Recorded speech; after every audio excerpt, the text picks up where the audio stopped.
fantastic. It was out of this world. It was something that was really, really, really, really out of this world. I wanted to meet the Naughty Angels. We had the Naughty Angels, we had everybody there. And as a matter of fact, when we shut down, when we were Yeah. about to shut down 4 o'clock, people didn't want to leave. I tell you. We were having issues with that, but the music was top class. We had the 12 DJs performing. We had Trevor Mhm. Gore. We had additional persons popping by and just going up on stage. Chris Garcia was there.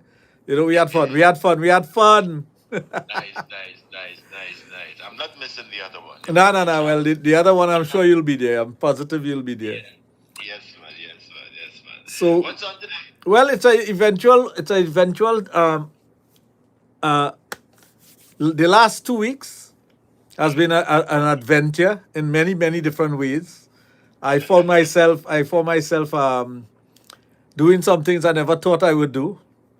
Not naughty stuff. Not naughty stuff.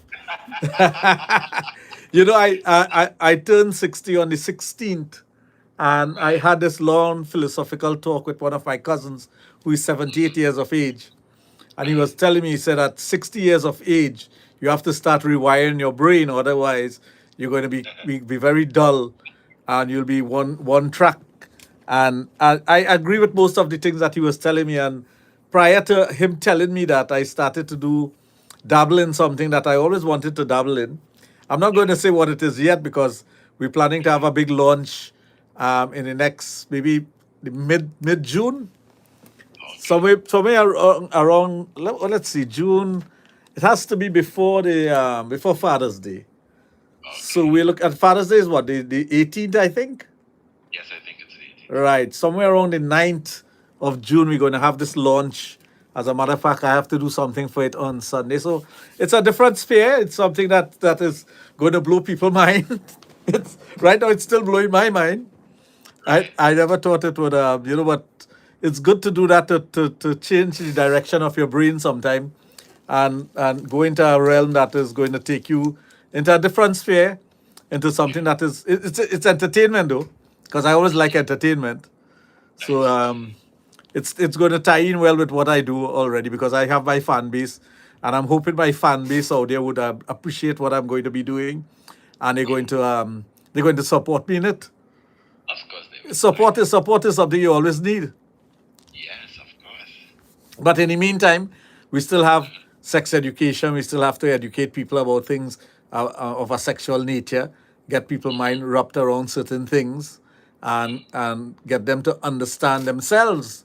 Because Yeah. as time goes by, and from the messages I see coming back to me, from the feedback I get on TikTok and other places in social media, I realize that there's a gap. There's somewhat of a gap with people who did not have that education sexually, and those who got the education sexually, but they got the education from things that weren't too real, like social media for the younger Okay. for the younger generations, the younger generation, sorry, and the generation before that, there was a gap with them, and the in between generation, they seem to be straddling the fence when it comes to information and understanding of certain things. But one of the things that I find that is fascinating for me is people's interpretation of certain things. And I say fascinating because different people and different culture, they view things differently. As a matter of fact, in Trinidad, we have many subcultures. Being a Trinidadian is one, being a Tobagonian is one. But within Trinidad and Tobago, you have subcultures in different areas. And that also contributes to the way people think and behave, and how they interpret things, and how they look at things, and how they see things, and how with the things that they allow, even in this subculture, the things that persons allow in their environment, their music, their dance, their interaction with one another, the things that they do to entertain themselves from a day-to-day basis, whether it be, sometimes I will talk, even talking about a week. In a week, there's entertainment, and there are things that people do to amuse themselves. But when it comes to the sexual knowledge, that is something also that, examining the subculture of Trinidad and Tobago, you see that there's so much variety in the way people view things. And that to me is fascinating. And the reason I say it's fascinating, let's take Trinidad as a village, a country, but you have villages and you have different aspects of Trinidad. And I'm just using Trinidad, not Tobago so much. I'm talking about Trinidad. And then extrapolate Trinidad into the world.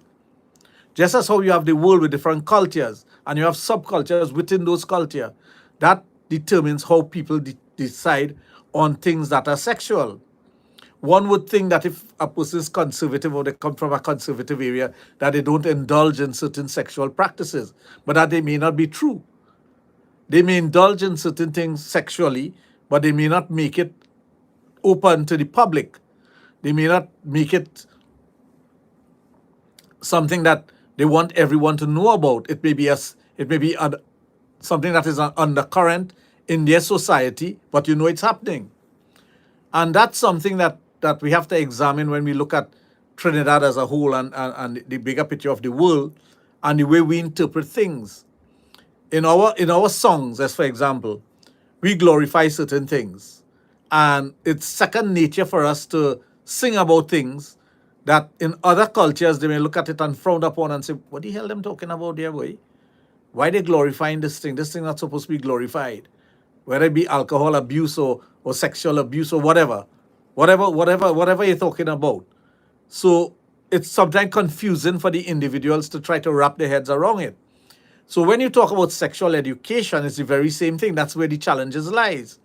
Because if you're talking to an audience of, let's say 5,000 people listening to us right now, the interpretation of the things that I am saying would vary from place to place and from the persons who are listening in terms of their culture, background, what they consider to be normal, what they consider to be abnormal, and things that are acceptable or not acceptable to them.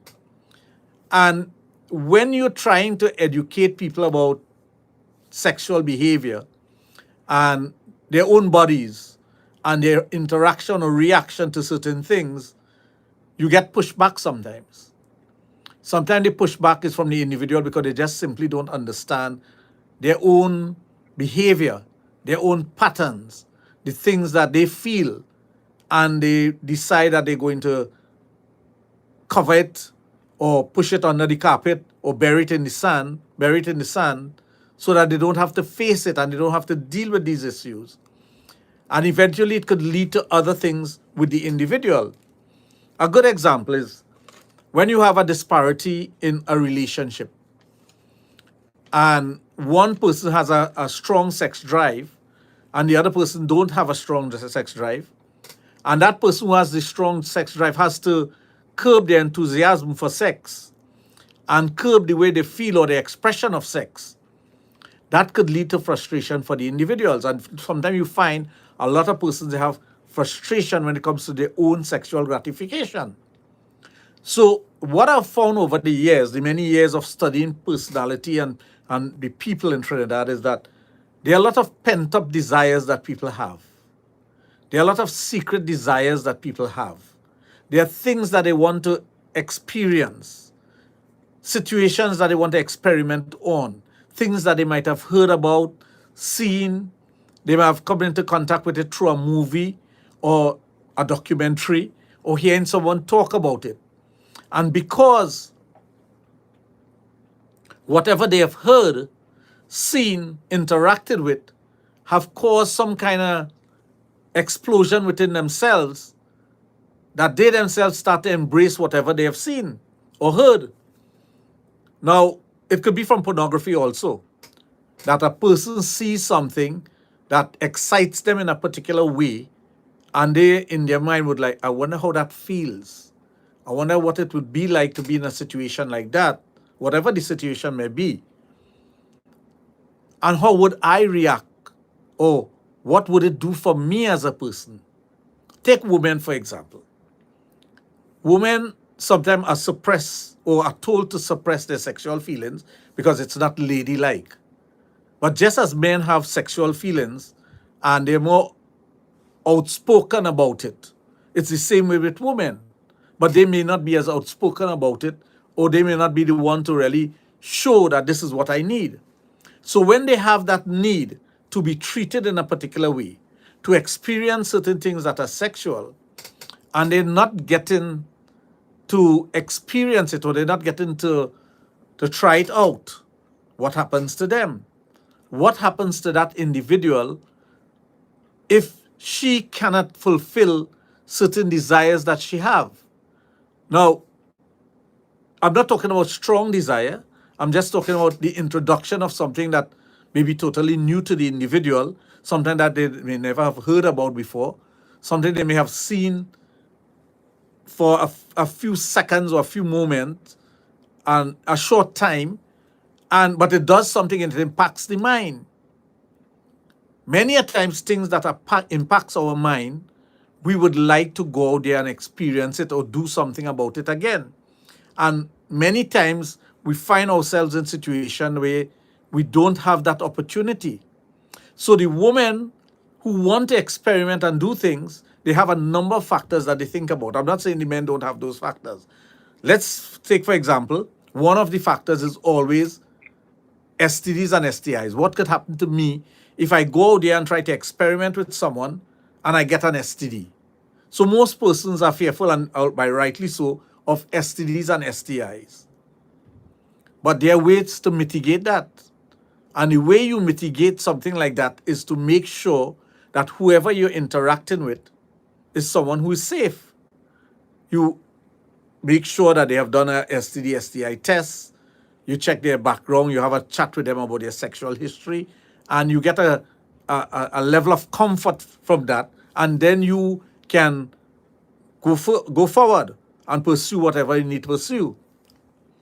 With the guys, it's a little different.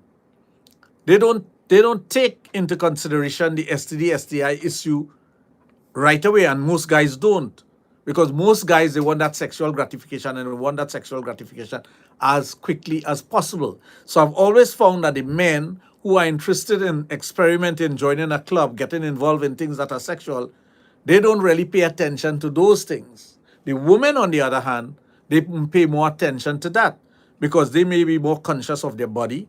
They may be more conscious about their health as opposed to the male. So that's something that we have to look at, and that's something that a lot of individuals may have to start thinking about. Do I think about my personal safety and my personal health when I'm going to indulge in anything that is sexual? And we must be cognizant, and we must always put to the forefront of our mind the health aspect of sex. But it doesn't take away from the fact that people will not go out there and experiment. Nothing is going to stop individuals from behaving in a particular way sexually. And the reason for that is once you have that feeling and you need to have that sexual feeling satisfied, you're going to find ways to get that feeling satisfied. That's why young people engage in sex, although it may be illegal. Sometimes it may be something considered to be immoral. A young person should not be doing certain things sexually, but yet still they do. And why do they do these things? So it's not just only condemnation of why it is they're doing it. It's the same thing with older individuals. Sometimes an older person, a mature person, a person who has gone past what we consider to be their prime, very mature, want to indulge in certain things, want to experiment with certain things that are sexual. And the next person will think, well, why she don't pack up, boy? She's so old. Why he don't pack up, boy? He's so old. Why he studying sex, or why she's studying sex? But the fact of the matter is that they have feelings, and the feelings that they may have, and if that feeling expresses itself in a sexual way, they would want to experiment. They would want to try things out. The blockers that we have could be our own self, the way we think about ourselves, and how we view whatever is happening. So although you may have the thought, you may still find that, hey, I don't want to go down that road because they themselves might be thinking, are too old? Or is it safe? Is it something that I want to do? What are the consequences of doing it? And a few individuals would think along those lines. Other persons may say, well, I don't give a rat's ass. I'm going to try something because I need to feel this. I need to experiment because I remember as a younger person, I I had that experience with someone and I would like to have it again. Or I would like to feel something like that, whatever it may be. And you see, you can use any imagination and plug whatever it is that you, as a person, as one of the listeners out there, something that you would have come across. And you would know what that is. I don't know. You would know whether it's taboo, whether it's something that is considered to be dirty, something that society would frown upon. You would know, I wouldn't know. But once you know, whatever that thought, whatever that feelings was at that time, you would know very well if you want that to be part of your life now. So let's take the younger generation whose sexual thoughts and patterns are all skewed because of the confusion that you have out there, the many different avenues you have for sexual information. Most of the information that is readily available to individuals may not be the appropriate information for the individual. Listen to what I say, appropriate information for the individual. I'm not saying the information is right or wrong. It may not be appropriate or age appropriate for the individual based on what I just said, the age of the person. But the exposure is there. And if the exposure is there and the person somehow or the other gets material to look at, to read, that is going to cause them to go down a certain path sexually, it's not their choice. They just happen to come across that information, and that information is going to be impactful on them. So it's not appropriate, but they have already been exposed to it. What do you do as a parent, as an elder in society, as somebody who is care for the individual, as a teacher, as somebody in law enforcement? How do you deal with those things? Because first thing you might say, well, is the parents' fault the child has a smartphone. But if the parents didn't buy a smartphone for the child may have seen it, would have seen it from another person's smartphone. It's the same thing like long ago when the advent of VHS and Betamax. Before that, it was very difficult to get your hands on blue movies. For those of you who don't know, the name blue movies came about because movies were shown on something called a Super 8 reel-to-reel projector. So the movies were done in Super 8, and I think there was 16 before that. That's what it was called, like how you have 8-track and cassette. But in order for you to watch a movie, you'd have to get this big, huge machine that burns up a lot of current and it's super bright. You'd have to get a dark room. You'll have to have a screen, and you'll have to project upon that screen. So usually the screen would be a white bed sheet against a wall. So you have this white bed sheet against a wall. You have the projector about 10 feet from the wall, and you have this reel showing. But if somebody's looking at it from the outside, they'll see a blue flickering light. That's why it's called blue movies. So they've seen this blue flickering light, and all they're going to say, boy, somebody watching a blues. Because most persons, when they're projecting a movie at home, they wouldn't be projecting something that is showing in the cinema, because it was easy to go to the cinema, pay a couple of dollars, and go to the cinema and see 2 movies for the price of one, and spend 6 hours in the movie theater, 5 to 6 hours in the movie theater. Well, what we call is cinema. And in addition to that, you're going to see intros of other shows to come. What common attractions? So most persons who would be looking at this flickering blue light on a white screen would be looking at X-rated movies. Now, the quality of the movie wasn't that good because it would be very grainy, but you could make out what's happening. You could make out the features of the individuals and whatnot. After that, with the advent of the Betamax machine, which came first, and then the VHS, persons now would buy a VHS machine and have it home. It was a heavy machine, a big heavy machine. It was on a cabinet on top of the TV or wherever, with cables running to the back of the TV. Well, of course, it couldn't be used on certain types of television, unless you hook it where the antenna wire went in. And that's the technical aspect of it. But it made it easier now for the children who were living in those homes to sneak into their parents' room wherever they had, and you can't hide anything from children, you know that.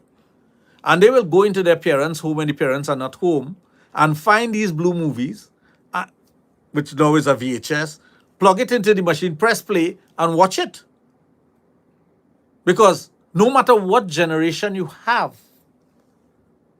or had in the past, everyone has a curiosity towards things that are sexual. And you cannot take away that from a human being. We are pre-programmed from birth to reproduce ourselves. And in reproducing ourselves, it is something that is sexual. So we are pre-programmed as sexual beings. Therefore, we are interested in anything that is sexual. Whether it be reading material, which was very popular in the 60s, 70s, 80s, and 90s, even maybe 2000 to 2010, reading material was very popular. All the magazines was out there. So you could pick up a magazine, go through it, read the stories, the forums and all those things, and get sexual excitement from reading. But the now generation, the X generation X or whatever they call them now, they are interested in viewing because nobody has time to read a book anymore unless they're studying for a course. Nobody wants to read a magazine about sex. They want to see it. So with the advent of time and the passage of time and the advent of social media and smartphones and other devices, it became easier for persons to be exposed to pornographic material. One would say exposure to pornographic material, I remember somebody saying this recently, there's a correlation between that and crime. I don't think so. I don't think enough research has been done to see if there's a direct correlation between pornography and crime. And I really don't think so. I think that's a cop-out by persons who just don't have anything to say. They are trying to blame something that they know is not true. Pornography is for entertainment. Pornography doesn't glorify crime. One would say, well, okay, looking at certain types of movie with criminal activities causes one to engage in crime. But we grew up in the era of westerns, where everybody would wear a gun on their waist, and we would play gun shooting. That didn't make us criminal. We didn't go out there and try to shoot every person that we see. It was entertainment for children to be a cowboy or Indian or whatever. Although we know the cowboy killing the Indian, but it was entertainment. It is our way of entertaining ourselves. So today when you have persons in authority saying pornography contributes to crime, what is the empirical evidence of that? How can you say pornography contributes to crime? What in pornography contributes to crime? Have you seen an upsurge in, let's say, rape when persons are looking at more pornography, or is it a decline? What's the correlation, and how do you determine that correlation? What are the research that has been done to determine whether it is true or not? So it's easy for someone to bump their gum and say things like that without any evidence, without anything to prove one way or the other what they're saying. But when one takes it for the entertainment part of it, where one gets that sexual gratification and they no longer seek it out, how is crime related to that? Crime has to do with criminal minds and persons who want instant gratification when it comes to finances, and they're not willing to work. That is where crime comes from. Crime comes from poverty. Crime comes from persons who are not satisfied with their standard of living. That is where crime comes from. But the sexual aspect of it and tying it into the crime, it's unfair to sex. It's very unfair to sex. And we could go back in history. We cannot go forward in history. We could go way back in history and try to find a correlation. And we could take all the information that it have now and try to make up a correlation, and we wouldn't be able to do it. We would not. And I dare anyone to start doing that. Look at the information, look at the evidence. It doesn't mean to say criminal don't look at porn. Criminal-minded individual will look at anything. They don't only look at crime movies, but you could also say the same for persons who are engaging in video games, where it's shooting, killing, maiming, driving on the sidewalk and bouncing on people. Why don't we say that contributes to crime? And how much children out there spend so much time locked away in a room, and that's all they're seeing.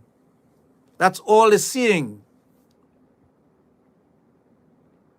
That's what we have to look at. Not the pornography and crime alone, but all these other aspects. What it's doing to the impressionable mind of the young person. I have had clients complain about their husbands, and these are female clients, of course, complaining about their husbands who spend more time playing video game in the night than making love to their wives.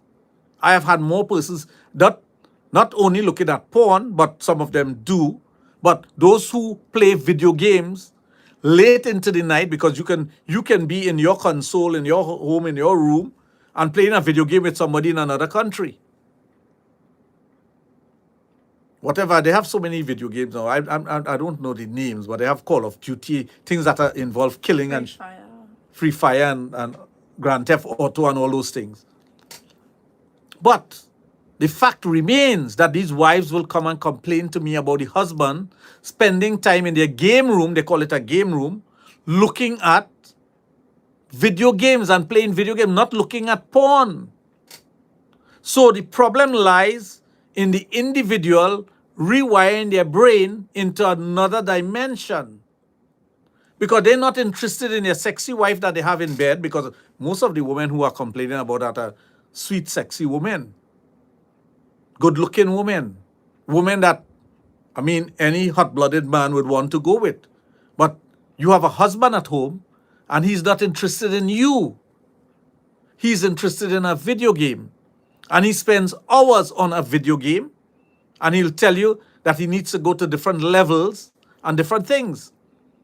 But what about the level that you need to go with your spouse or your girlfriend or your lover? Are you interested in that? And this is where the failure of most men comes in. Now, sometimes persons may hear me talk, and I will take it upon myself to show the ills of men, because my job is to get the men out of that rut where you're only thinking about yourself and the things that gives you that gratification, but you are given up. You have given up on what really the role of a man should be. If you are married or if you're living with a woman, don't you think one of the things that is important in that relationship is sexual satisfaction of your partner? So if a man spends a lot of hours at night, I'm talking about at night because the wife is working during the day, he may be working or he may be gaming or whatever. But when she comes home, he's still in his game room, or he goes to his game room and he starts playing games. So he's not interested in satisfying his wife. That's why you find a lot of wives may step out of the relationship because of that. All you gamers out there, if you happen to come across the video on my YouTube channel, or you listening to Power 102 right now, or you go back into the archives of Power 102 and you happen to come across this little clip. As a matter of fact, I hope Ruben takes off this little clip and put it as a separate entity out there, so persons will see that, all the gamers out there. You think you're getting horn? A lot of you are getting horn. But you are more interested, and you get more satisfaction and gratification from playing a game, and you don't care about your sweet, sexy wife at home. You don't care about her. You don't care about your business. You don't care about the things that you're supposed to do for upward mobility. You are only interested in your gratification that you get from playing games. So if you are a gamer and you want to spend X amount of hours per night playing games, your wife is going to find a way to play a game with somebody else. It might be sexting. It might be she looking at porn. She may have somebody on the side. She may be involved in some other relationship. I'm not saying all wives are like that. I'm saying that is what you are causing her to do. Because you are responsible as a man. As a man, you are responsible of taking care of the needs of your partner, which is your spouse. Not she taking care of your sexual needs alone, because she would be a partner in whatever you're doing sexually. But you have to be the one to initiate things sometimes. Now, I know there are lots of men who will tell you that I am always the one to initiate, because some women are so conservative that they don't know what to do to initiate. And maybe the few times they have tried to initiate, they were put down for initiating. We also have to examine those things. So there are so many things culturally within the village that can happen to cause a disconnect from oneself sexually. So we're dealing with these individuals who have these feelings or get exposure at some time in their life. Let's say, for example, a young person having a healthy sex drive, not involved in gaming or drug use or extracurricular activity that does not include sex. During their adventurous stages, they were having different types of sexual experience. Every time you have a sexual experience, it does something to your brain. First of all, it registers in your brain whatever you have done. If that experience that you have had sexually was one of pleasure or intense pleasure, it's going to burn a pathway within your brain. And that's one of the reasons sex is addictive. Sex and sexual practices are addictive. Even masturbation is very addictive. So the things that you start doing starts to build up that addiction within you. If later on you decide that I'm going to forsake all of that because I want to be a good guy, I want to be a good girl, I want to get married, I want to start a family, that's fine. But do you know that anything that is burnt into the brain, just as any computer that you may have, any thing that is stored in the hard drive, even if you erase it, it's still there. It is still there. So those experiences that you have had in your adventurous age would be inside here somewhere. But now that you've decided that you want to become a parent and you start your family and you start spending time in your business, I was listening to this lecture recently where a woman, very beautiful woman, was saying that any man who is successful and spends a lot of time in building an empire and building a business, he have no time for his wife and sex, things of a sexual nature. You know. But I don't think it's any man, I think it's most men. Because I think there are some men out there who would listen to videos like these and who would try to make that time for their partner, for their wife. One went so far as to say she's positive that women would have extramarital affairs, especially when the husband is very successful, despite the fact that he may have all the money in the world, because money alone does not cut it. It's the experience that the woman needs. It's the things that she needs to feel like a woman. A woman needs to feel like a woman all the time. She does not have that ego that men possess to want to have possessions, material things that will define them. Some men are defined by material things. A woman is defined by her emotions and what one does to stimulate that and how good she feels with certain things. So looking at the bigger picture, It's always about what is in the brain, that based on the experiences that we have had, and that transitional period of family life, building a business, building in your job, getting your education, higher education and whatnot. That takes up a lot of your time and efforts.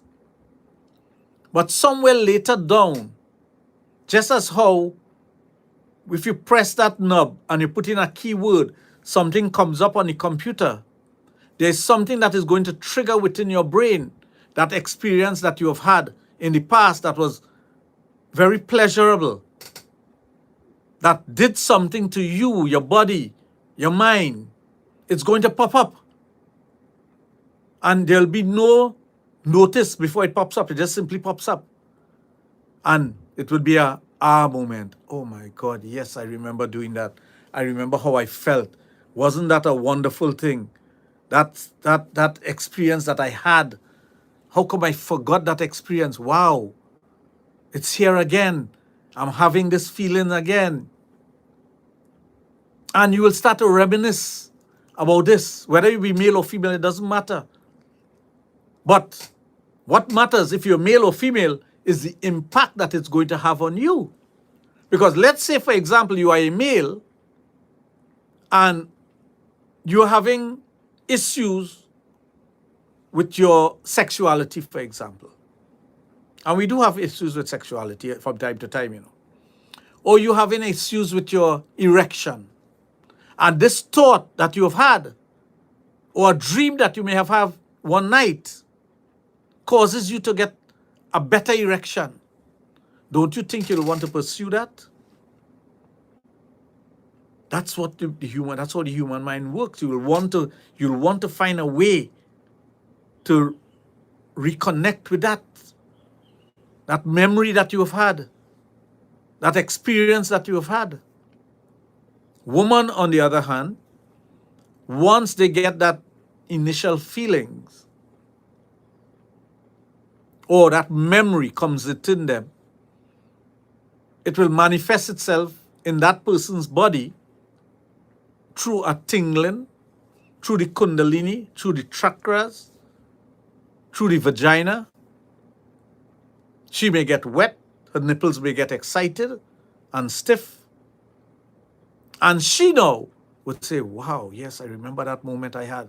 I remember doing so and so. And again, when I say so and so, you have to put in what is so and so, whether it be a threesome, a foursome, an orgy, a different sexual position, whatever it is.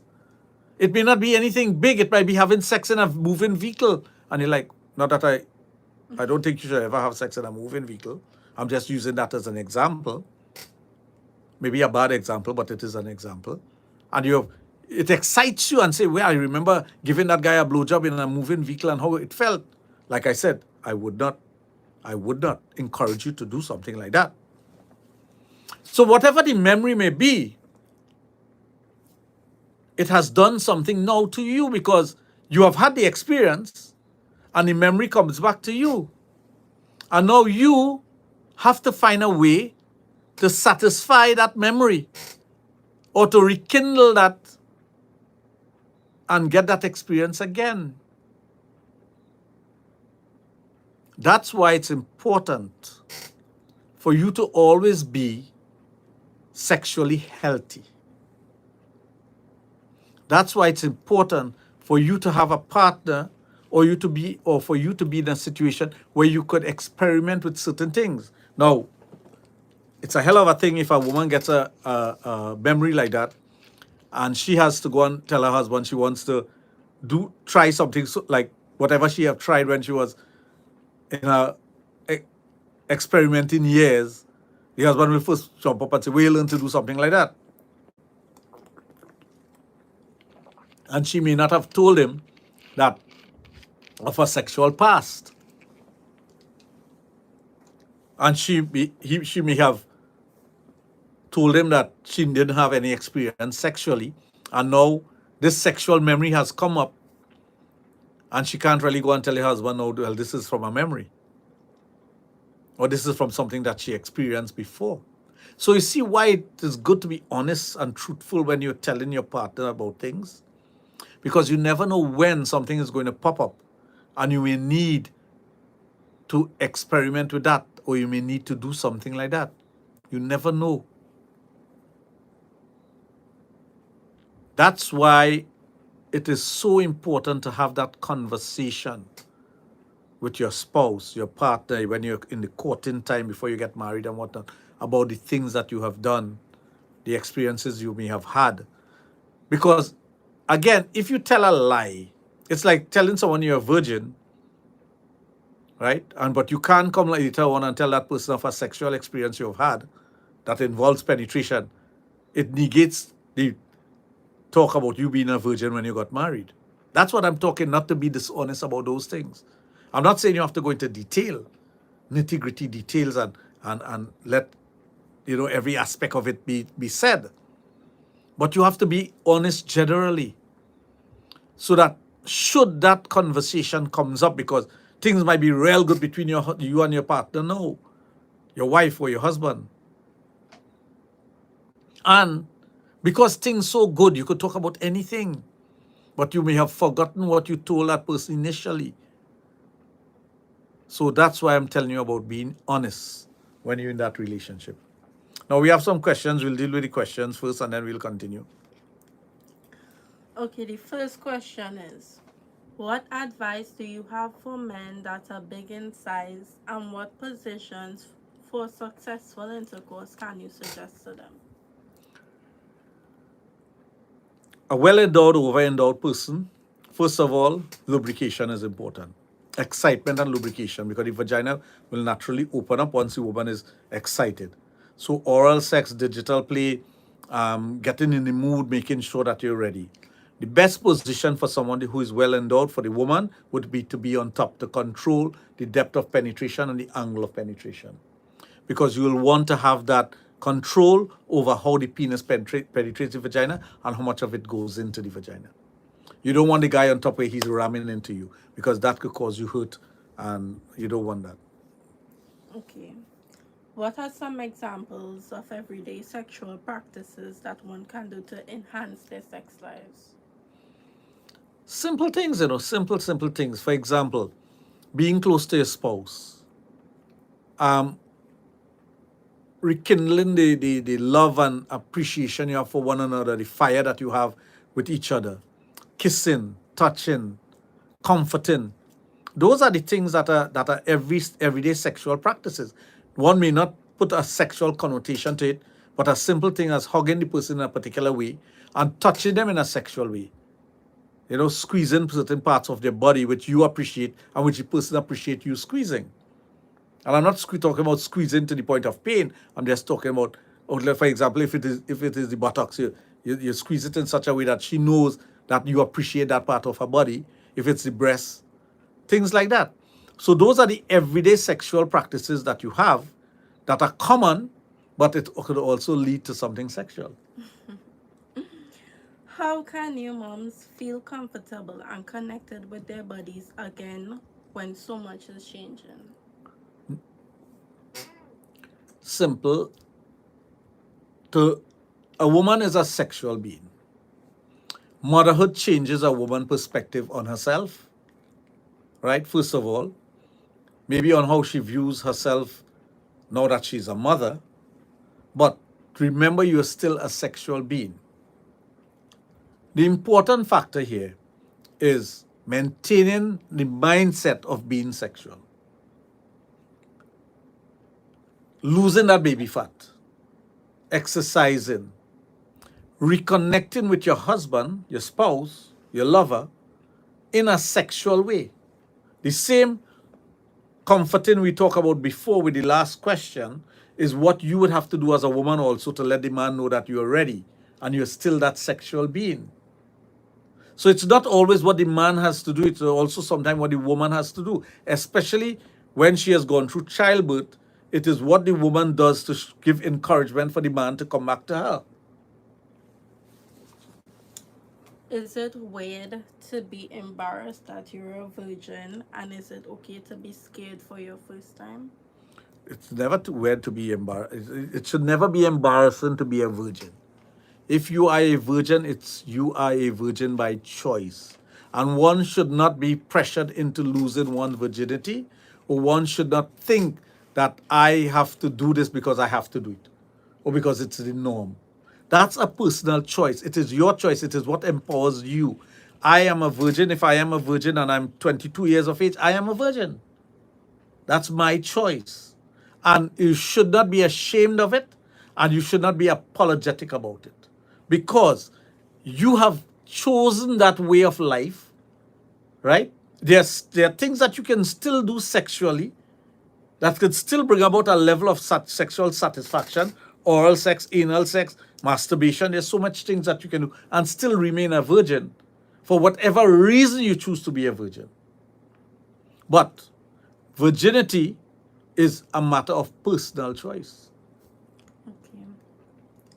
How can a woman or man improve their oral sex skills? Practice, practice, practice. Who does not like to be practiced on? If you are a female and the guy is a compliant partner, you can guide him as to what is most pleasurable for you. It's the very same thing with a guy. A guy who is getting oral pleasure from his partner could always guide her as to what should be done to get the maximum amount of pleasure. Can fruits be a way as well? Fruits, yes. Lollipop. They always tell you know how to lick a lollipop. I used to tell guys, can you buy a ice cream in a cup? I'm not talking about the little teeny weeny cup. I'm talking about the full size is it an 8 ounce cup? Yes. A 6 ounce or 8 ounce cup. And work your tongue to scoop out that ice cream. No, that is good exercise for your tongue. Okay. And at the end of the day, put that cup there and get your tongue down to the bottom of the cup. Practice makes perfect. So the things that you're doing, some women will suck a lollipop so lusciously that you can actually imagine getting a blowjob from her. It's practice. Or licking an ice cream on a cone. They can do it in such a seductive, sultry way that you get the feelings of it. It's the same thing with a guy using his tongue to lick. I'm talking about buying that ice cream in the cup and practice. Practice, practice, practice. Okay. Does penis size really matter, and is length or girth more important? It depends on the individual. It depends on both parties. It depends on what the woman like. Size matter at times, given the position that you're in. Sometimes size matter based on the size of the woman's vagina, because there are some women vagina that are stretched out. There are some women vagina that after they've gone through certain medical procedure and whatnot, the vagina has changed. Childbirth, for example. So there are times that the size would matter for the female. But once you know what to do, if you can satisfy a woman with your tongue and your finger, you should be able to satisfy her with your penis. Some women like very turgid penis, some women don't. It all depends on you and your partner and the conversation that you have. And what matters is the connectivity you have with the individual and the chemistry you have with the person. Okay. If your significant other doesn't like to go down on you because they don't like your natural sense, let's say the person has no diseases or infections or imbalanced hormones, what can they do? There are things that you can do to change your natural scent. There are juices that you can drink. There are a variety of juices that you can drink. Coconut water, cranberry juice, pineapple juice, apple juice, things like that. Stay away from sodas, or stay away from highly seasoned food or high seasoning like onions and garlic and those things that will naturally change your body odor. So there are things that you can do to change. Soap and water doesn't change your body odor. People think that if you soap yourself, it changes your body odor, but sometimes you start to sweat, your body odor is going to come out. So it doesn't change your body odor. Okay. So if you're accustomed eating onions, for example, raw, and after a while the onion smell of the onion oozes out of your skin. So no matter how much you bathe, it's going to ooze out of your skin. Same thing with garlic.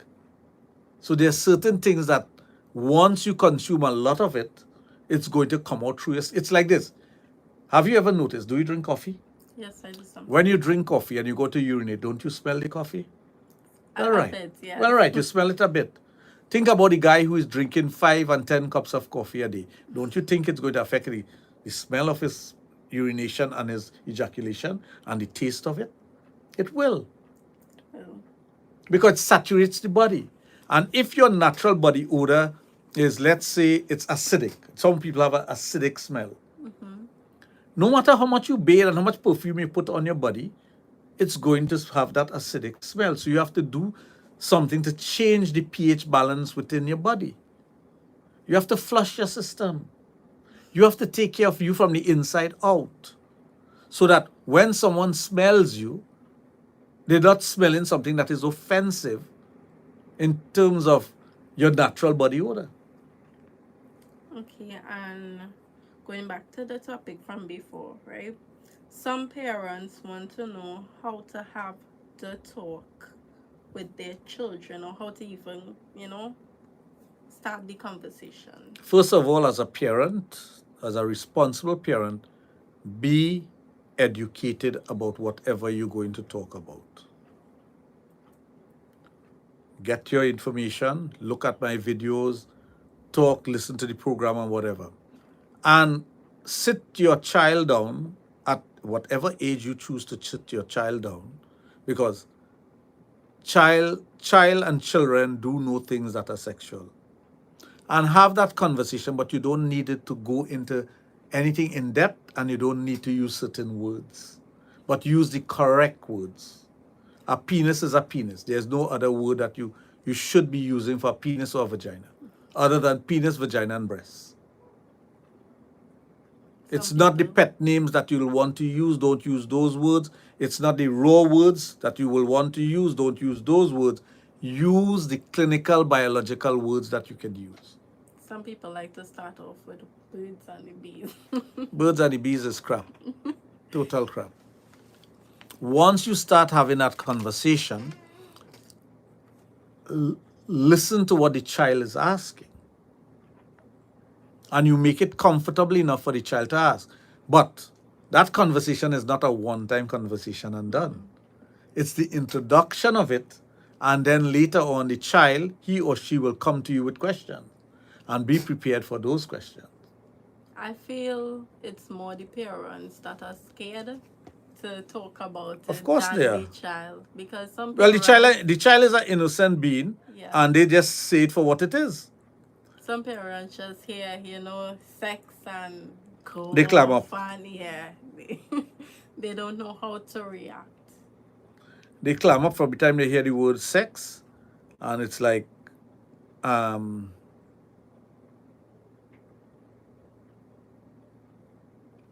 but they're so scared of the conversation. They're so not informed of things that are sexual that sometimes they're stumped. So a lot of parents out there have an aversion to talking about things that are sexual.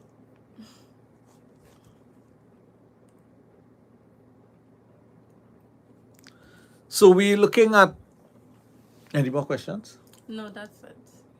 So we're looking at the things that happens to individual, both male and female, that are going to trigger certain things within themselves for they to want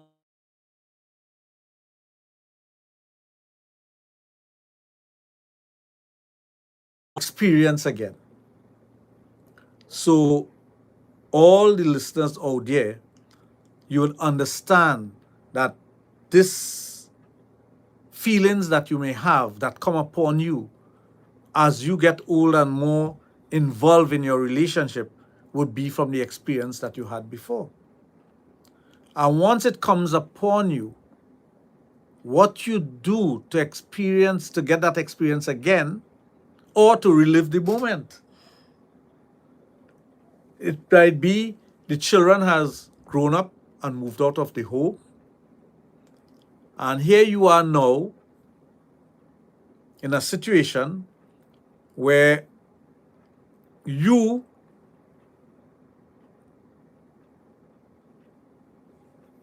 have the time, but you may not have the spouse to do it with. What do you do? I was talking about what do you do? Where do you go about getting that from?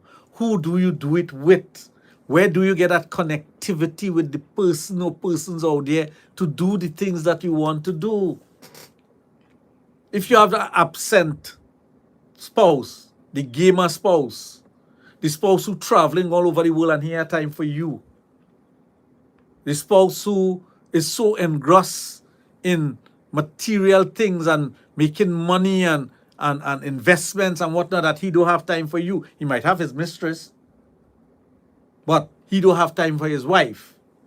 What do you do? The guy who had want to experience some of these things again that he has experienced before, but the wife no longer interested in him. There are some women who they're no longer interested in their spouse. They have no sexual interest in the person. They themselves have changed because they've gone through menopause. And because they've gone through menopause, there's a change in them physically that they don't need or they don't find the need to do things sexual.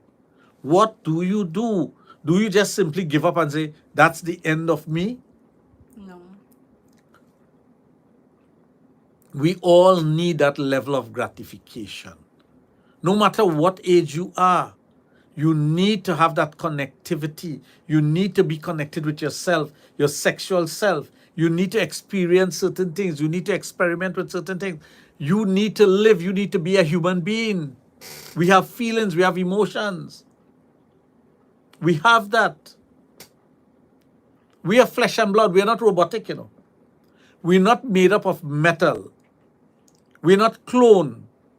That we are a cloned individual with an exoskeletal structure and an internal structure that is mechanical. We have emotions, we have feelings. We as human beings are so unique in the scheme of things. Whether you believe that you came from Adam and Eve, you came from another planet, whatever your belief is, the bottom line is that we are all human beings with emotions, feelings, and needs and wants. We are like that. So, how do you go about getting that things or that feeling satisfied? What are the things that we are supposed to be doing? We can't lock it off. I've heard someone tell me that they find extracurricular activities to forsake or put aside their sexual feelings. And my question to the individual is, your sexual feelings are not going to go away, you know. You're pushing it down the line. You're kicking the can. What happens when you have accumulated all that sexual rush and it comes on to you later on in life and there's no longer the avenue to fulfill it? What do you do? Another person tell me they take long showers. Do you think that's going to solve your sexual problem? You're going to become more and more sexually frustrated. I shouldn't use the word sexual and problem. You are going to find yourself in such a situation where that sexual feelings that you have, that you suppress for all this time, for those many years, it's going to come back to bite you. It's going to come back in the form of stress. You see, there are many diseases that we as human beings get that comes about from the non-satisfaction of certain things in our body, you know. If we talk about food, not eating the right balanced diet can lead to certain type of debilitating diseases. Cancer, stress-related. So if you as an individual suppresses that sexual side of you. It's not going to go away and disappear. It's going to manifest itself within you in another way. And that way may not be healthy for you. And those are the things I try to get my clients, my customers to understand, that there's an aspect to us as human beings that needs that level of satisfaction. And if we don't get it, we end up in a lot of problems. We need to understand that as human beings, as the most intelligent of all the beings, as the being that can do things that other beings cannot do, we have a sexual side that needs that level of experimentation, that needs to connect. You see, it's like, why do you put prisoners in solitary confinement? Do you know why they put prisoners in solitary confinement? Because it is the worst punishment you can give to an individual. Do you know that? When you put a person in solitary confinement, they have no contact with the outside world. They cannot see the sunrise, they cannot see the sunset. They don't know what's happening on the outside, if rain is falling, if rain is not falling. They don't know how hot it is outside. Their interaction with human beings is somebody just bringing food for them, slipping it under the door or in a slot on the door, and that's what you get, and you eat it, and that's it. That's solitary confinement. Your sensory perception gets all skewed up. Your senses get dull when you're in solitary confinement. You have to find ways to entertain yourself, or else you can go mad. Right? Now, as a human being, as a man, as a woman, you're in a relationship, you have your spouse, you have your girlfriend, you have your boyfriend, you have your man, you have your woman, whatever. And there is no chemistry between both of you.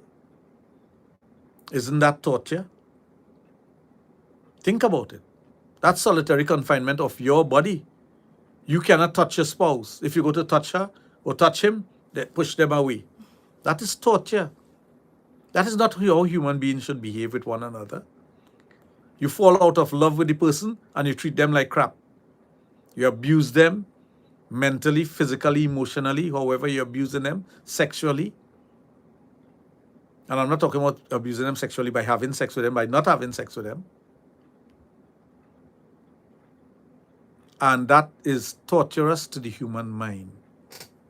It's torturous to the body of the individual when there is a loss of connectivity between you and that person. And once you have that loss of connectivity, once you cannot get that feelings from the person, you're going down the wrong road. Have you ever noticed, and I don't know how many persons have noticed this, that when you sleep with your significant other,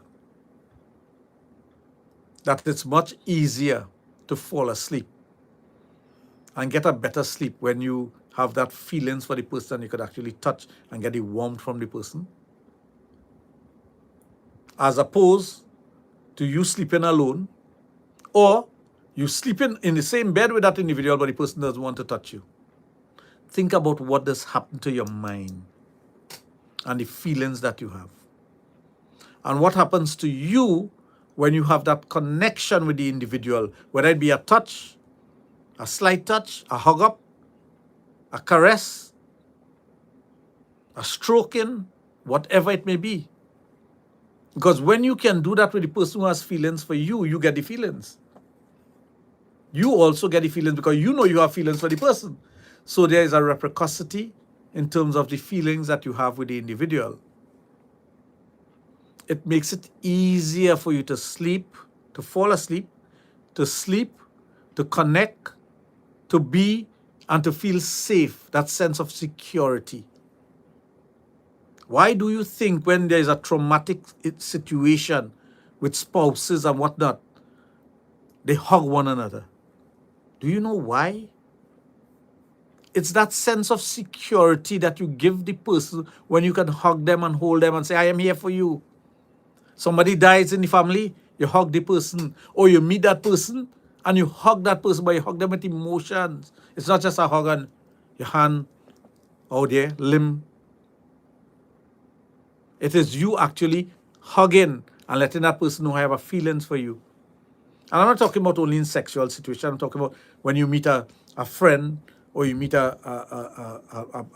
somebody from your past, a classmate or whatever, that hug that you connect with. So you are in bed with your spouse or your partner, and there's a disconnect. You don't feel good about yourself. You cannot feel good about yourself. So the individuals who is looking for that connection, that sexual connection, as time goes by,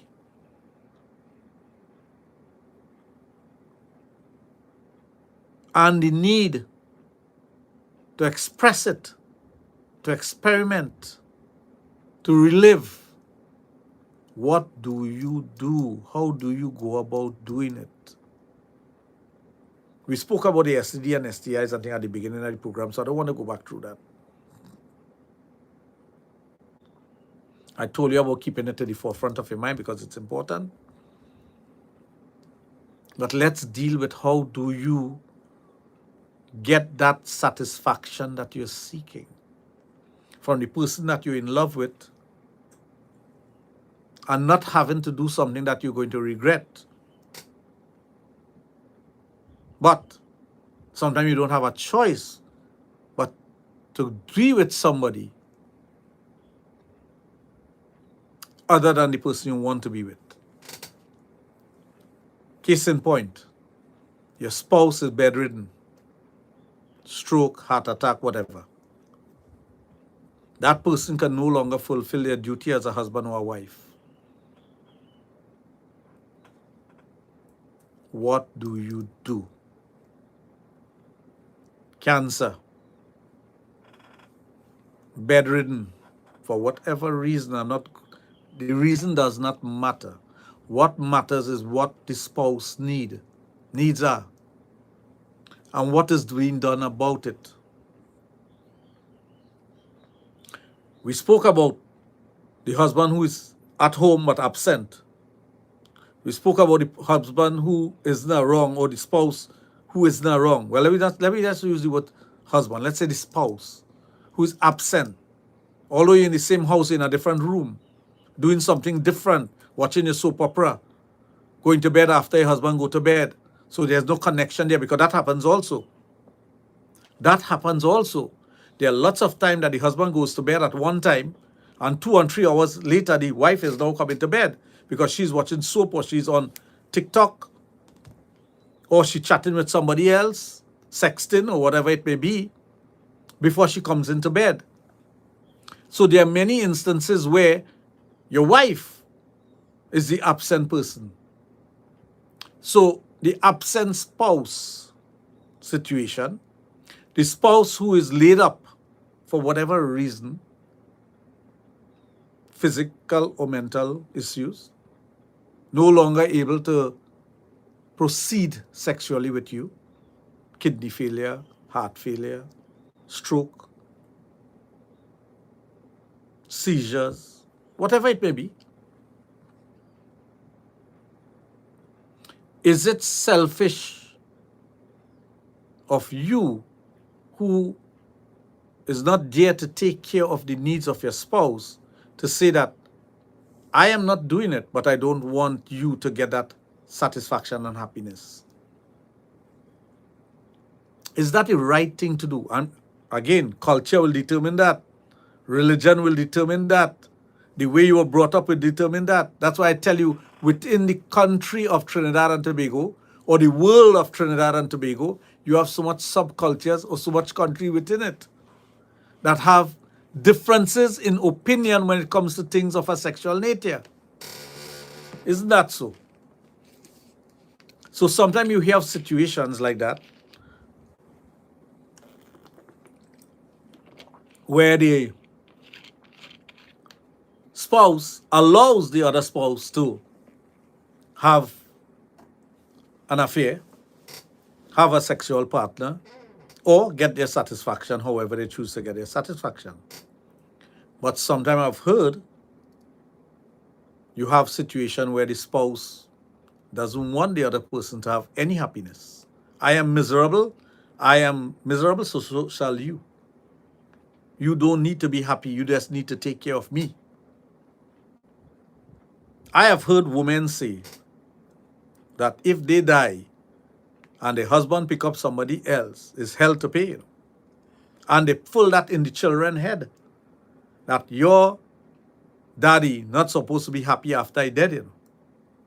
But let's say you die at 42, and he is also 42, and he has another 10 or 20 or 30 years to live. What he's supposed to do, suffer? You see, that's how selfish we can be when it comes to certain things. We tell ourselves that, hey, if I die, nobody should make you happy, or you should not be happy. So you have to think about us and our marriage that was, and be contented with the memory of it. And don't allow anybody else to touch you or to share that bed with you. That is being selfish. But again, it all depends on you, the individual. What you're willing to put up with, what you're willing to sacrifice, and for how long.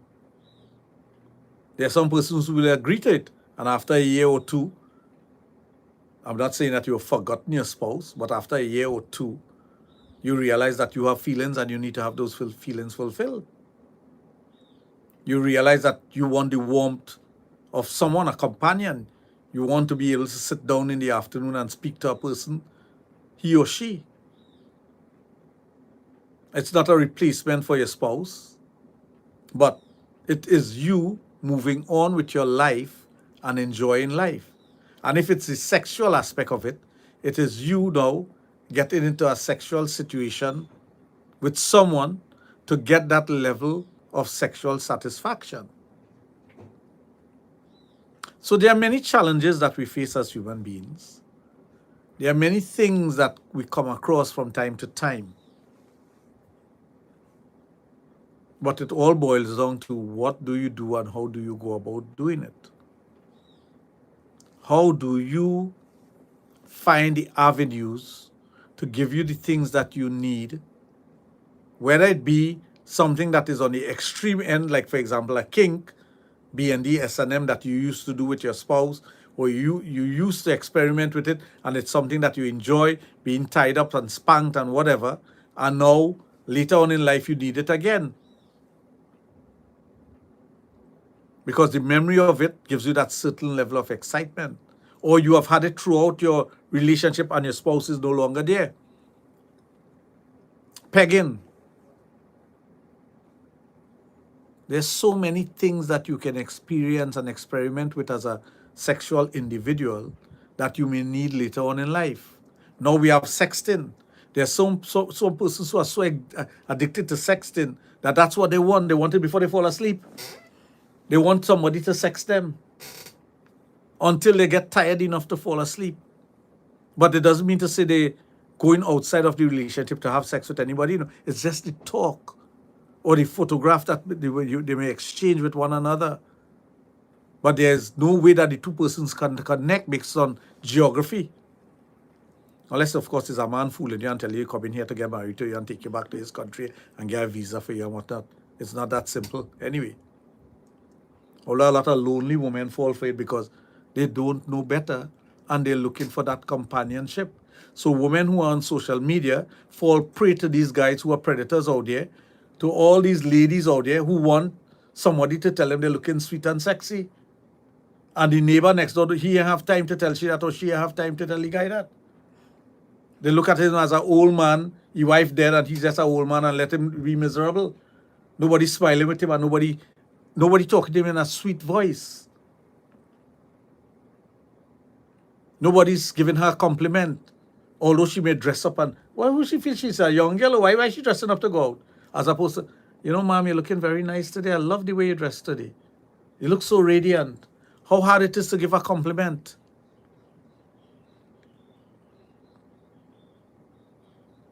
we sometimes don't stop to think that individuals needs attention, and you must pay attention to persons at time, and that attention may be to your own spouse. It goes back to that one little thing that I always talk about. Sometimes your wife may go to the hairdresser and do a completely new hairdo, but you don't notice it at all for nothing. You don't notice if she have done up her hair, if she have changed the color, if she comb it in a different way, because you don't pay attention.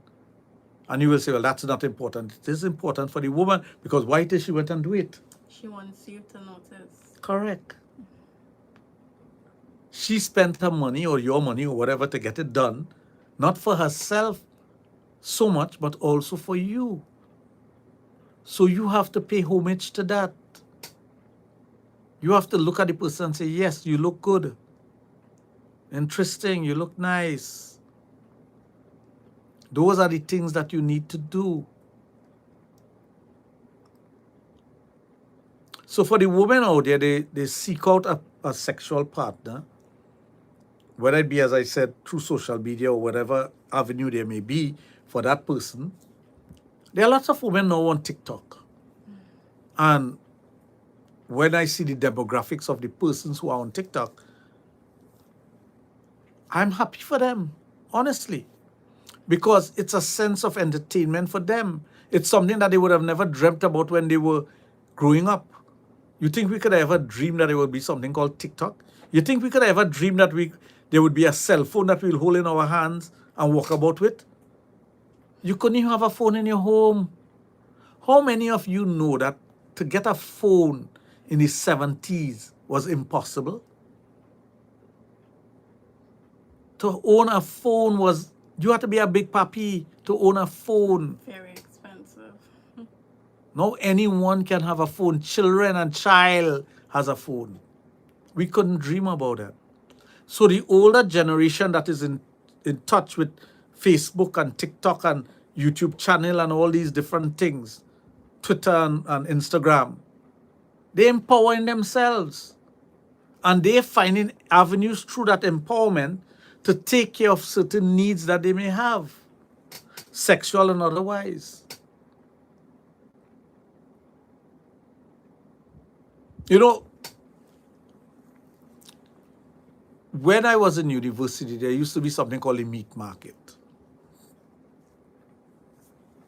Meat market was on a Friday, you go to the meat market, MWT market, to pick up women and for women to pick up guys. Or you go and dance, you have a good time, share a drink or two, what if you drink, whatever. But you go in there for that purpose. The purpose of the meat market is to go there to meet. Times have changed. Persons used to go to discotheques, something on a Saturday and Friday and Saturday night to meet people. Clubs. Connect with somebody. But now do we have that avenue to meet persons where you can go and be safe, first and foremost, be comfortable in your area and comfortable in your skin and in whatever you're dressed in, and connect with someone at an intellectual level where you could have the same discussion about things, whatever it may be, but don't discuss religion and politics. Never do that. When you meet people, don't discuss those two things. Talk about things in general. Have that intellectual conversation and connect with the person. Share a beverage. And when I say beverage, it doesn't have to be alcoholic. Share a beverage and be able to flirt with the person. How many of us still have the art of flirting, knows how to flirt with somebody? We flirt with your eyes, flirt with your lips, your tongue, your hands, your body language. Flirt with the individual so they feel appreciated.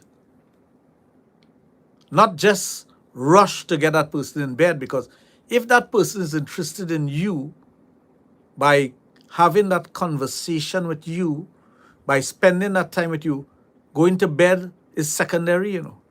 Do you know that? Going to bed with the individual is just a matter of time. It's going to happen. But what makes it more exciting is the nice little things that you can say to one another, whether by words or by text, when you're not with the person. I'm not talking about you sitting with the person and texting them.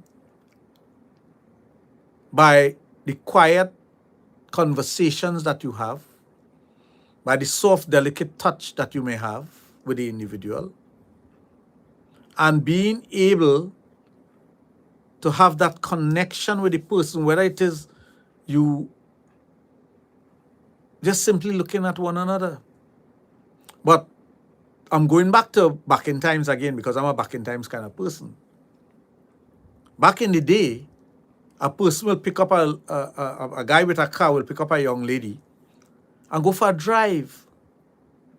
And when going on that drive, they will visit all the many beautiful spots in Trinidad. And Trinidad have a lot of beautiful spots. Still do.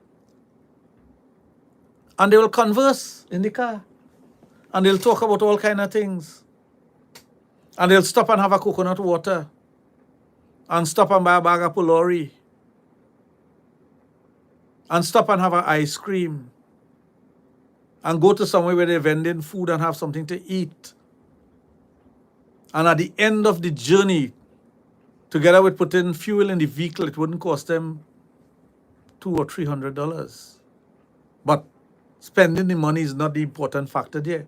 It's spending the time with the person, conversing with the person, talking about how she dress, what you like to do, what you want to eat. It might be something that you don't like, and then you start talking about what you don't like, and that will bring a conversation about something that he don't like or she don't like. But again, you're going to pick up somebody. Don't lie and say this is your car when it is your partner car you borrow. Let the person know.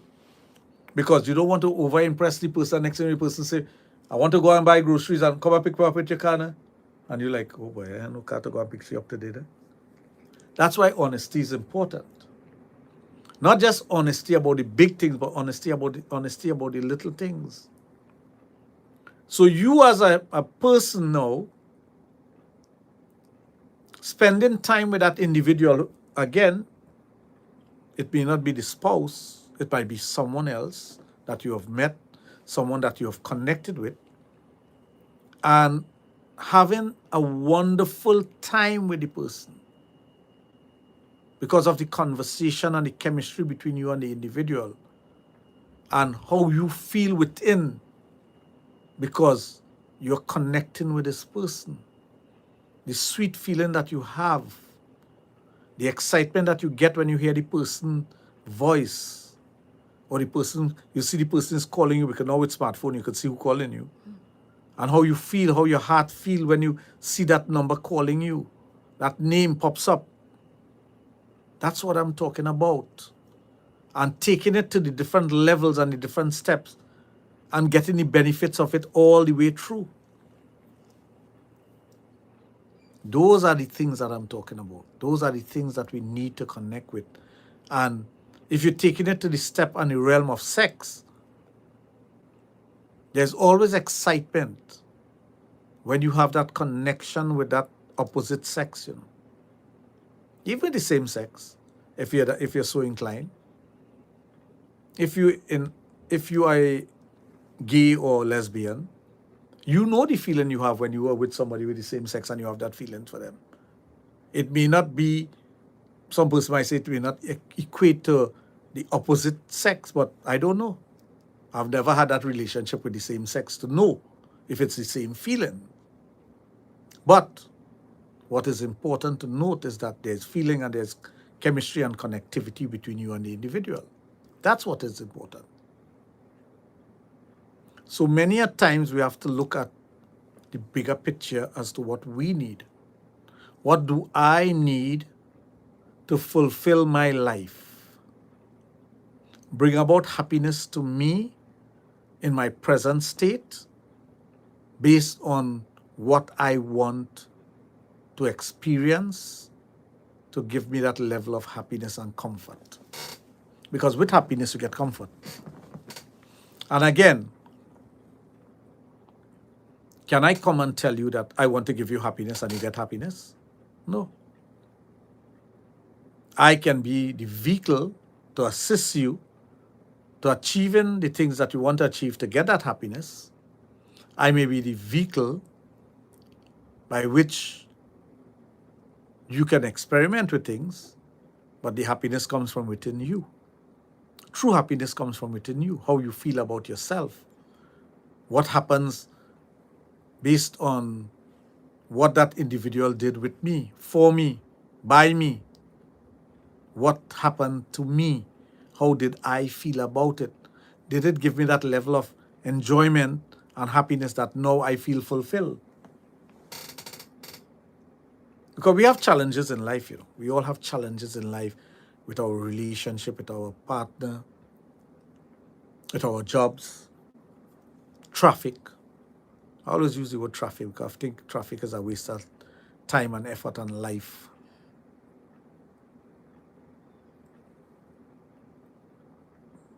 If you spend 3 hours in traffic a day, and that's being conservative, multiply that by 5, multiply that by 300 days in the year, and see how many hours and days you're wasting your life away.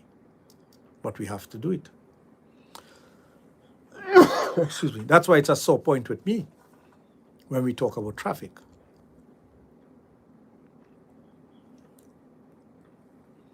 Now, it would be nice to be in traffic with somebody you want to connect with, because then you get time to talk, you get more time to talk with the person. That's when it becomes beneficial to you as a person. If you are stuck in traffic with someone that you want to start up a conversation and build a relationship with, it helps you. So instead of spending 1 hour in traffic and you spend 2 hours in traffic, you have time to do that. Instead, maybe you could do that instead of going to the movies. And the time might even pass fast. You might The time will pass realize- faster. yeah. If you're having a conversation, time pass faster. And especially if the conversation is going in a nice way, you say, oh God, where is time going? I wish I had more time with this person. That's the only time. No, that, and if you're listening to an interesting topic on the radio or a nice song on the radio and you want it to play out, you don't want to reach home and halfway the song, you have to turn off the vehicle. Because it kind of look kind of odd, you always remain in the vehicle to listen to a song. That's the only time traffic does be beneficial to individuals and less stressful. You see, traffic is stressful, but having a conversation with somebody who you're interested in de-stresses you. So that's the trade-off. And the persons who want to experiment with certain aspects of their lives, sexually and otherwise, now is the time for you to start finding the avenues to do that. One of the things that we have done through my business and otherwise is the clubs that we have, the Gentleman Club, getting people to socialize, come and enjoy a show, and also meet with persons who might be similar to you or like-minded, and sharing that time and connecting with individuals. That's one of the things that I've found to be helpful with persons. Especially the entertainment aspect of it, because it's also a conversation piece with the individuals when they're connecting. But if you want to participate in something that is going to bring that level of excitement to you, you can also tell me about it and we make it happen. That's something I like doing. I enjoy doing that because there are so many little things that person wants to do to fulfill in their lifetime, and they need to vent it to somebody to get it done. And making it happen is one of the things that I like doing, because I like to see that level of excitement in a person when they achieve the things that they want to achieve, and when they get that level of satisfaction that makes them happy. I like to see that. I like the smile and the joy that it brings. That's why I like entertainment. That's why I like putting on parties and whatnot. Because when persons come there and they dance, for example, the Back in Times party we had last Saturday, everybody was dancing. Everybody was having a good time. I'm talking about those who couldn't even move and they were sitting in chairs because of some injury or something. They were still shaking their body because they were enjoying the music, and you could see the joy in their faces. You can tell that they were happy, drinking or not drinking, dancing or not dancing, but they were all happy. Everybody there, the energy was all about happiness and enjoyment. That's what I like. Who whined on who, it didn't matter. Who danced with whom, it didn't matter. What mattered is that everyone was enjoying themselves. And there was excitement in the air with that. So could you imagine you now wanting to experiment with something and you getting the opportunity based on you telling me about it, and I say, okay, we could put this together for you, we could get this done for you, and you're enjoying that? What that does to you? Well, I know what it does to me. I'm very happy when I see those things. I'm most happy when I make people happy. When those who are around me are happy and smiling and joyful, I am happy. I feel I've accomplished something. And that's important to note. So the individuals out there, be it male, female, old, young, whatever age group you may belong to, if you have the need to have that fulfillment, all you need to do is tell me. Now, there are young persons also who have that desire and that needs and those wants. But they themselves don't know what to do and where to go. They themselves don't know that. There are lots of young men who don't know how to strike up a conversation because they have spent most of their developmental years in front of a screen playing a game or doing something other than learning to converse with the opposite sex. And they're afraid to converse with the opposite sex because they don't have the tools. They don't have the ability to have that conversation with the opposite sex. And that's a legitimate thing, That is something that is happening all the time. There are lots of young men out there who don't know how to strike up that conversation. And after striking up that conversation, what is the next step? They don't understand to flirt. I have seen young men in parties and situations don't know how to flirt and ask a young lady, make a young lady next to them smile. I have seen that because they just don't know what to say and what to do.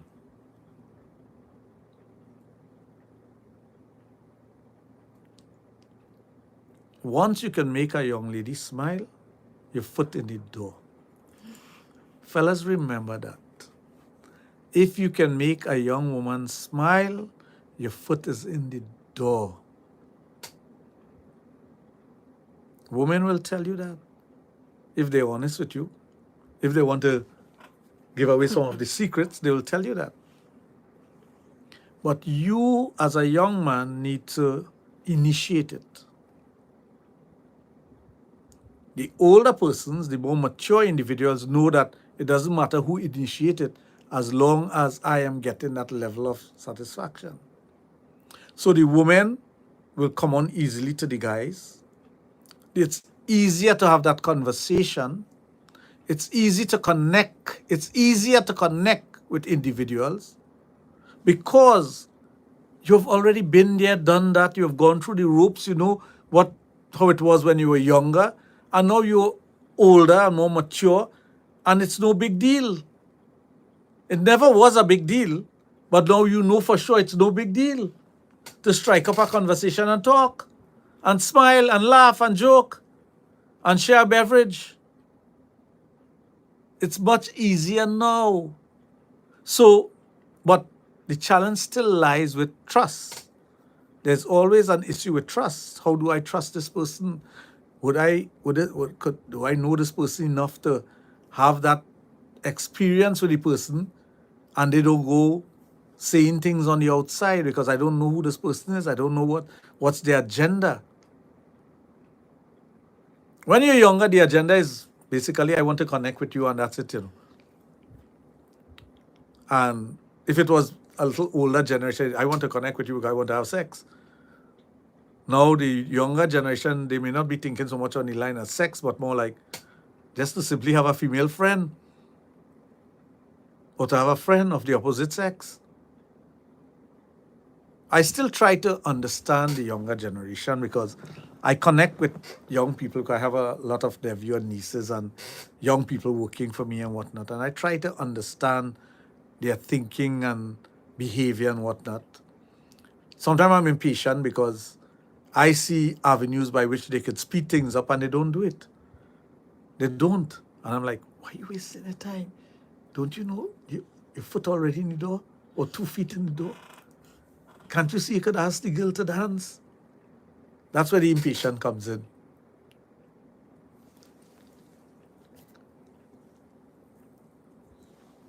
But we as more mature individuals should be something like a life coach, coaching these young persons on what to do, what to say, how to go about it, and building that connectivity. We should really invest some time on that. How do I coach these young people as to their comfort zone, their level, their conversation, the things that they do with one another? It might be a granddaughter, a grandson, a grandniece, a grandnephew, a neighbor next door child that trusts you and comes across and talk to you as a older person, and you give your fatherly or motherly advice, but at the same time you try to encourage them to be themselves and to connect. And now for the older generation who needs that connection, discuss it with your friend. Discuss it with somebody you trust. Also have that conversation and then connect. And you could even bring that person along, because you never know what's going to happen. You never know what direction it's going to take and where you're going to end up. Because conversation can take different directions depending on what the conversation is about. And many of the persons out there who are horny, and let's be real, they're horny and they want to connect. They want to meet that someone and have that experience again. So they kind of want to fast track things. They don't want it to be a second and third date for it to happen. They want it to happen there and then, or as soon as possible. So they may need to know certain things about you and how safe it is to do something with you. You see how many things there are out there, how many challenges there are, but also how easy it could be for you to connect with somebody and make something happen.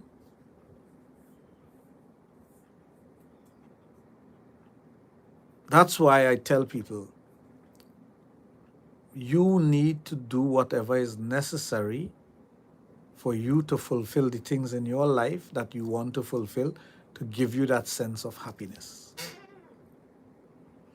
You may not be as limber as you were when you were younger to do some of the sexual positions and things that you would like to. As you are older, you may not have the stamina level that you had when you were younger. You may not have the maneuverability to do some of the things that you were supposed to do or want to do, but that shouldn't take away from things. That shouldn't take away from anything, because you still have that ability to think and to know how to do certain things, to manipulate the situation, to bring out the best in you. And I can guarantee you, when you do those things and you give that level of satisfaction and gratification to the opposite sex,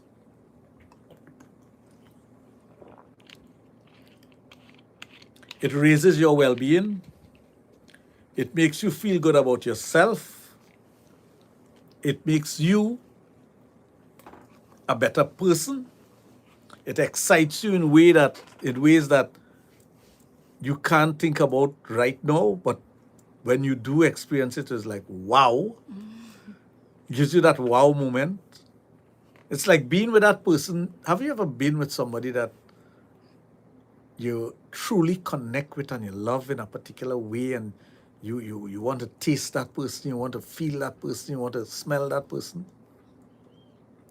Don't you know how that makes you feel inside?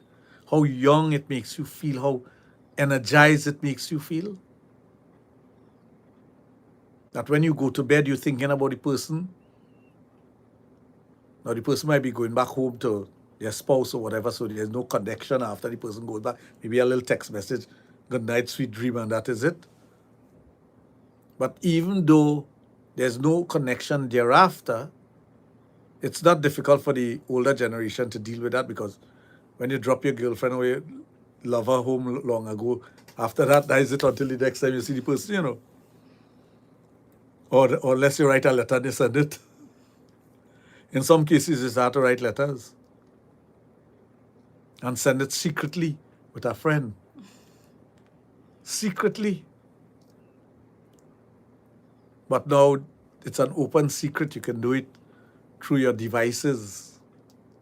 But let's say you cannot do it, but you go home and you know that feeling that you had with that person, and you can't wait for the next time. You cannot wait for the next time. It's like, I want the next time to be tomorrow. But you know it's not going to be tomorrow. It might be next week or next month, because that person is on a monthly schedule that they could only see you once a month. And that's the reality of things, you know. Not everything that you want, you get, you know. You have the need to see the person, because that need of seeing the person makes you feel good, makes you feel young again, and makes you feel excited. But to fulfill that need, there's a restriction with time, place, and circumstance. Where you see the person, time, what place you see the person, and how, what are the circumstances by which you see the person. It might be a fleeting glance, it might be a soft touch. It may not be that connection where you have that strong bond, or where you could hug that person and hold that person and kiss that person and engage in some sort of sexual activity. It may not be that. So there are many instances where you have to be satisfied with what you get. But getting a little of something is better than getting nothing of it. That little bit supposed to give you enough energy until the next time. And it's supposed to energize you in such a way that the next time you meet with that individual, you're already prepared to do some of the things that you have in mind and the person have in mind. And that short moment that you spend with one another, you get that level of satisfaction and gratification again. So it's the energy. You're re-energizing yourself from month to month, week to week, day to day. I hope it's not a whole year that will pass by that you'll see the person.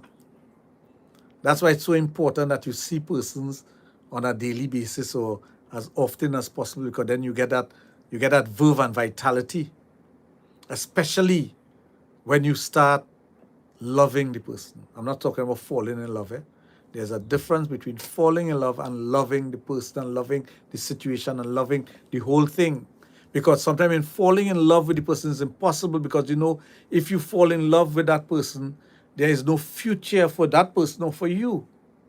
But you could love the person, and you could love the situation and love the things that you get out of that situation. But you're trying your best not to fall in love with the person, that you become dependent and your heart is paining for the individual. And that's what I'm talking about. You having that connection in such a way that, hey, I love being with you. I love what you do for me. I love you. But you know that is it. There's a barrier there after that. Because there's no future for you and I together that we should be in love with one another. How many of us can handle that emotions? It's not easy. Because once you get emotionally attached to someone, the love comes in. You can't fight the love. The love comes in. It's part and parcel of what's going on. But you have to take it now and cherish it. Cherish it. Bottle it, put it in a can, cap it, and say, yes, this is what it is. It's here. This is how I feel about the person. I will do things for that person. I will like being with that person. The sex is great with the person. Whatever that connection is. And you try to manage it. Managing the situation. Managing your feelings and managing the situation. That's not easy to do, I'll tell you that. Because many a times you find yourself in situations that you're trying to manage and you just can't manage it. Again, because of emotions, it takes over. Because of feelings, it takes over. But you are blessed if you are able to get that with someone. That connectivity, that situation, that moment, if you can get that with someone, you are truly blessed. That's why you have to take that and mind it in a certain way that it will be beneficial to both of you. So, if you want to experience those things that you need to experience, situation again is important. Opportunity is important. Giving yourself that opportunity and finding that environment for it to happen and making it happen. Don't just sit back and say it's going to come to me. It's not going to come to you. You have to make that first step towards it. The responsibility is on you, you know, to make that step towards it. So if you're home, if you're in an institution, meaning some of your children put you in a home or whatever, if you're sharing it with someone and you need that connection, you have to make the step towards it. And then it will come closer to you. But that initial step, you must do it. And you must do it in a brave way. You must do it in a way that says that I want to do this. Despite whatever challenges there may be in doing it, I want to do this because it's going to be beneficial to me. And I hope with all the things that I've said this entire afternoon, for this entire program, some of it, or maybe all of it, has stuck in your mind and has given you that empowerment to do things, has strengthened your resolve to go out there and find your true happiness, to do the things that are going to give you that true happiness, whether you be male or female, doesn't matter. What matters is whatever you're going to do from here on to give you that sense of accomplishment, gratification, happiness, a sense of being me. And it helps you to be a better you.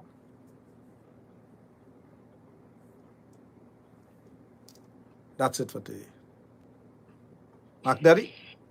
Yes, my brother. Mhm. Thank you, Dr. Raj. Very informative, very interesting program today. Thank you. Okay, have a wonderful weekend. You too. All right. That's it for Sexplosion for today. That's Dr. Raj. He'll be back next Friday for another edition of Sexplosion, exclusive